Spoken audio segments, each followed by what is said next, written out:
In the section for the iron sensor, you're going to find out your genetic tendencies in your iron metabolism. Hemochromatosis, as the disease is called, is kind of the opposite of what women often experience, which is iron deficiency.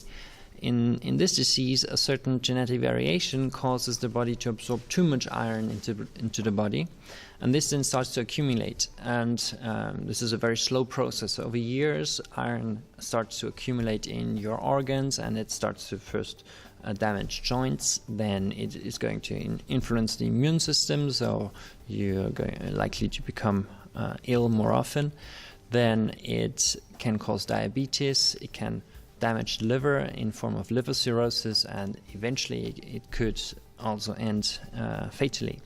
And a doctor would usually recognize these symptoms and then do a genetic test to find out if it is hemochromatosis that is causing these problems.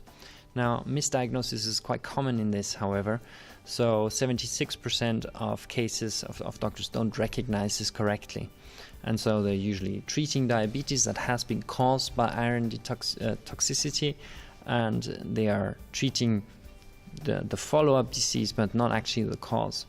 So this genetic test has the potential to diagnose this genetic risk before the iron levels increase to a toxic level, and then you can do prevention.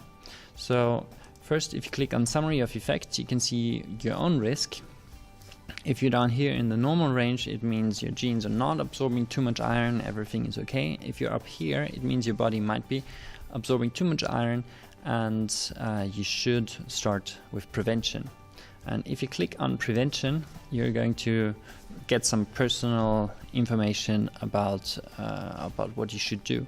And now, since blood contains a lot of iron, the prevention for people at higher risk is very interesting.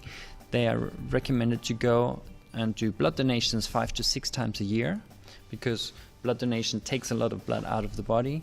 It takes iron out of the body. The body needs to build up new blood, and for that it uses the iron stores and uses up some of the iron. So the iron can be kept at a lower level if you are aware of your genetic risk and you do this simple prevention measure.